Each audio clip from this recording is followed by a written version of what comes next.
Hey everyone. Okay, so if you have a child who has a learning disability, suspected learning disability, chances are, not always, but often they have a weak left brain. And when they have a weak left brain, this will affect obviously their ability to learn well, read well, memorize, and depending on the child and what's going on with their brain, it can affect different areas like some kids, it's harder for them to write. Other kids, it's more difficulty with math and so forth. But all that to say, when kids have a weak left brain, they're actually more prone to be stuck in fight or flight, not only because of the learning trauma that they might have experienced with chronic learning issues.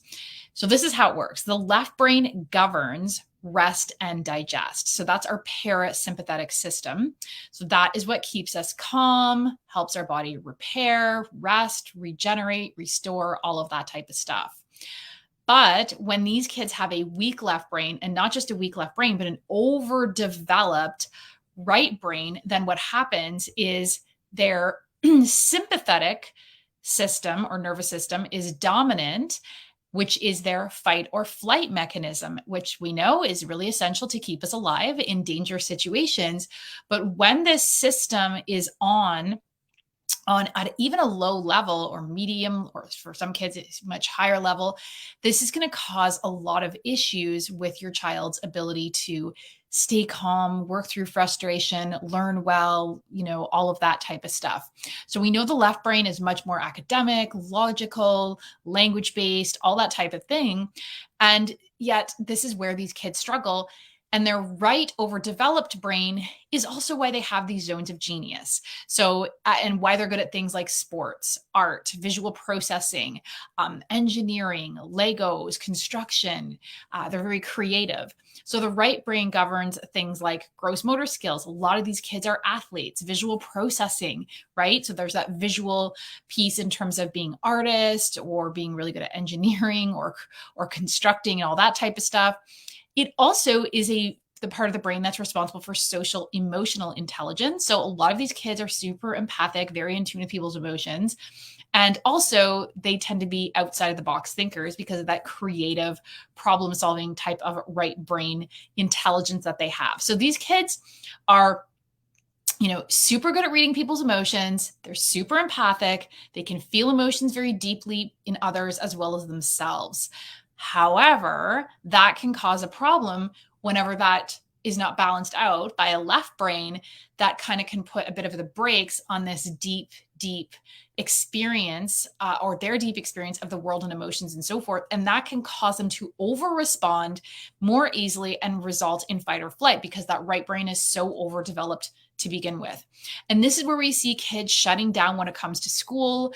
They either don't want to do the work, they give you a hard time, or they try. And shutting down could even look like the kid who just puts the bare minimum in. They're just kind of more apathetic.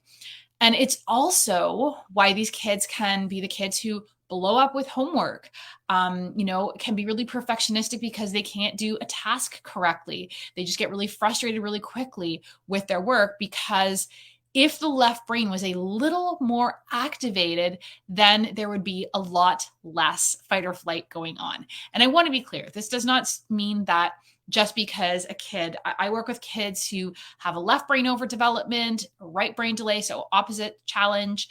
And some of these kids definitely can have issues with fight or flight as well, because fight or flight is not just related to, it's not as simplistic as left brain, right brain. It can also be a case where a child's in fight or flight because there's trauma, like learning trauma, or just trauma around, feeling like they're the bad kid, that people don't like them. Also because they have biochemical factors going on that is affecting their body's ability to just, homeostasis, affecting their body's ability to regulate everything. So then they end up in this fight or flight mechanism that they just can't get themselves out of without, some tools and so forth. So all that to say, tomorrow at 11 a.m. Eastern, I will be talking about how to end homework battles by doing things that go so far beyond the recommendations that you have heard, like you do homework at the same time every night and find a quiet place and all that stuff. Why the homework battles are really happening and what we can do about it in terms of how to get your child out of fight or flight, how to set them up for success in the evening, or if you're homeschooling during the day. how to front load them. So what do you do ahead of time, both biochemically and neurologically, to set them up for success, and how to end it. Because if kids end homework feeling really poorly about themselves or how it all went down, that's just going to keep reinforcing to their subconscious brain that homework is a painful, terrible experience, and it's going to be a nightmare for you and your child. So join me tomorrow. I will put the link in the comments below to sign up, save your spot. If you can't join, a replay will be sent out to everyone who signs up with some awesome movements that help to relax the brain, rhythmic movements that help to get kids out of fight or flight. So have a great day, everyone, and I hope to see you there tomorrow.